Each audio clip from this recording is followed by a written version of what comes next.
Hey, and welcome to week 2 of Level 2 class. We're going to talk about the why. Why are you doing this?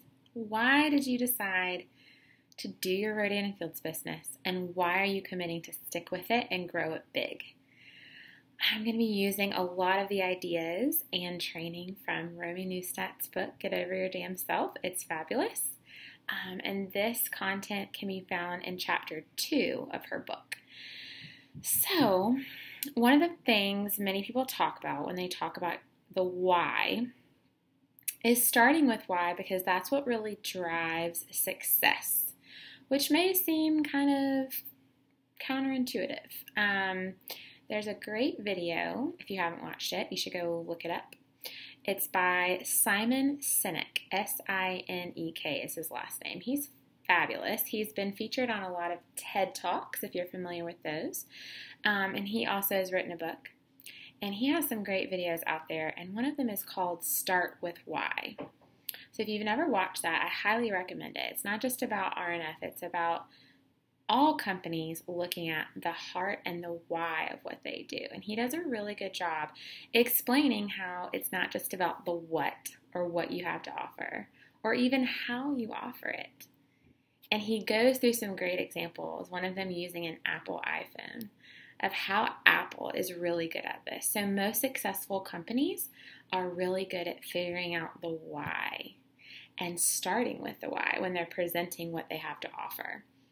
That's the big idea behind why we, as individual Rodan and Fields business owners, want to get to the heart of why we're doing this.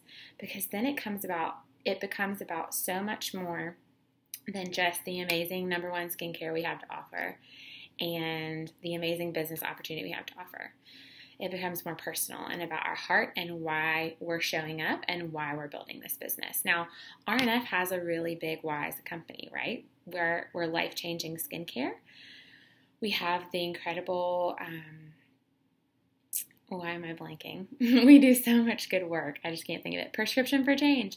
We have the Prescription for Change Foundation that does the Build On program for students in need and underserved communities around the country, raises money for them and the after-school programs and the volunteering. And there's so many great things that RNF does. And so there's definitely a why there. The doctors themselves have a why.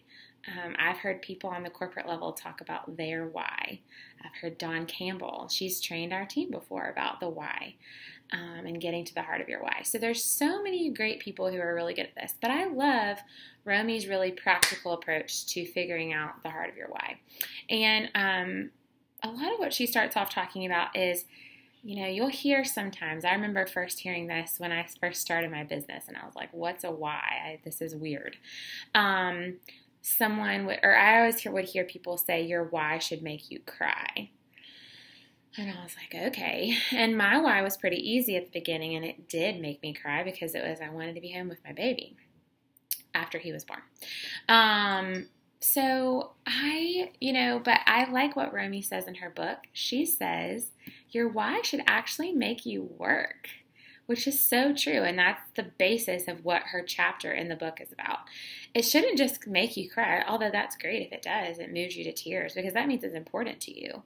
But it's really what should make you work. And she says it should be what makes you and pushes you to consistently show up in your business day after day, week after week, month after month. And I love that because it really should. It should make you want to work your business. Your why should be the motivating factor of why you want to work your business, because as we all know, it takes talking to a lot of people, following up with people, putting ourselves out there and sharing to make our business grow. Also, she makes a great point, which you all probably know. I know this for sure. How many times have you gone, and you say, all right, today I am going to send all these messages, and I'm going to call this person on my chicken list, and I'm going to schedule this 3-way call, and I'm going to invite people to this event, and then kaboom, everything happens. Kids are crying, dog needs to be walked, dinner needs to be cooked. You get stuck in traffic, something terrible happens. All these things are vying for our attention all the time. And so if you're not centered in on your reason why you need that to keep you focused, because everything is going to be trying to distract you. There's so many distractions in our world. Our phones, social media, and especially since a lot of us use social media to grow our businesses, we can let that get the best of us and distract us. And if we're focused in on our why, that helps us keep focused and help us show up and work our business. And remember, this is why I'm trying to stay focused, because I want to do this.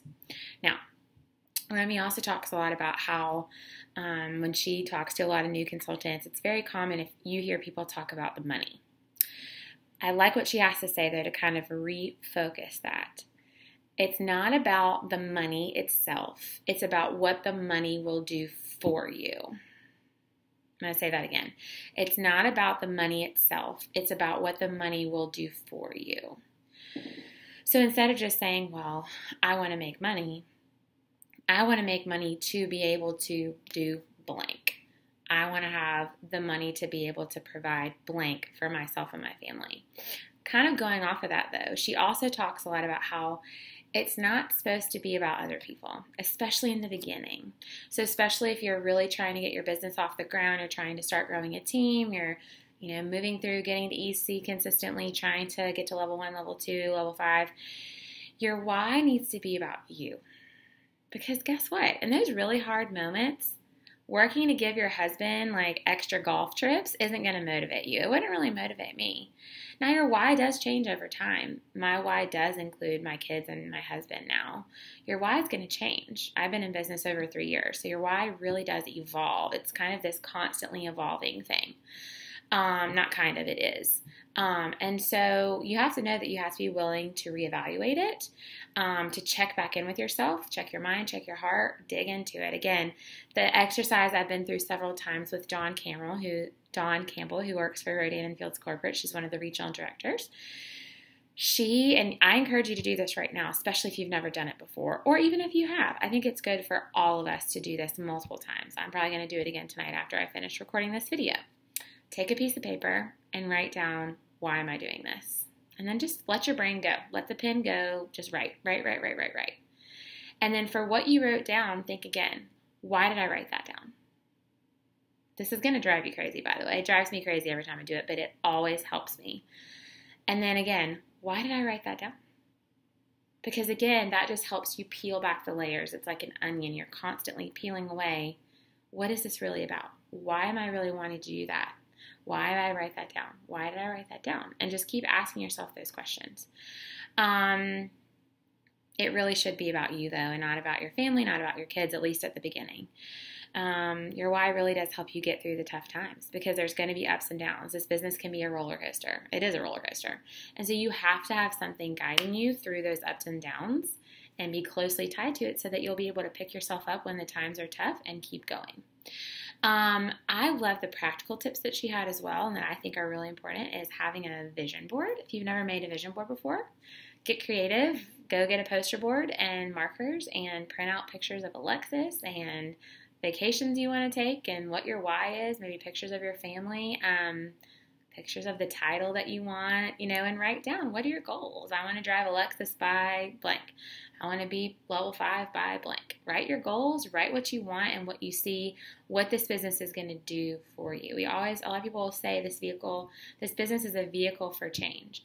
What is this business a vehicle for you in your life? I also love Romy talks in her book, and I have this too. When her first year, when she was a PR executive and she was like, I got to get out of this billable hour jail, she had a picture of her kids, Nate and BB, as the background of her Pulse dashboard. And so every time she logged into Pulse, she saw that and remembered that was why she was doing it.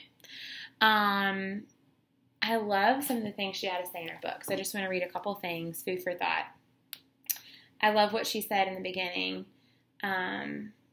If you can't see it, this is your why. If you can't see it, smell it, taste it, if it doesn't move you deep in your soul, then I promise you it's not enough to keep you committed. Reality check, right? She also says, I'm a big believer that your why can't be about money, but it can be about what the money will do for you, like I was saying earlier. I'm here to tell you right now that in order to get yourself way out of your comfort zone, this is from Romy's book, during the scary, uncomfortable start of your business, your why has to be about you. Building a business for others won't be enough. You will need a bulletproof why to get you through the tough times. And that why has to be about you and for you. Love that. And then there's one last quote I'll leave you with. Another reason people can't figure out their why is because they've stopped dreaming. It's so easy to get mired in what is that we stop dreaming about what it could be. Or if you haven't stopped dreaming, maybe you've stopped believing that it's possible to actually realize your dreams. If you don't believe it can happen, you don't dare go for it, let alone dream about it. So, again, this is about getting uncomfortable, asking yourself some tough questions, and I really want you guys to get down and dirty. Get that pen and paper out, get that notebook out you used last week to write down your fears, and ask yourself, why am I doing this? Why am I doing this? It's not about money. It's not about other people. It's about you. What are your dreams? Why do you want to build this big? And we're going to talk about it the next time we meet. And I'm excited to hear, and I'll be sharing my why as well. So, can't wait to hear your takeaways.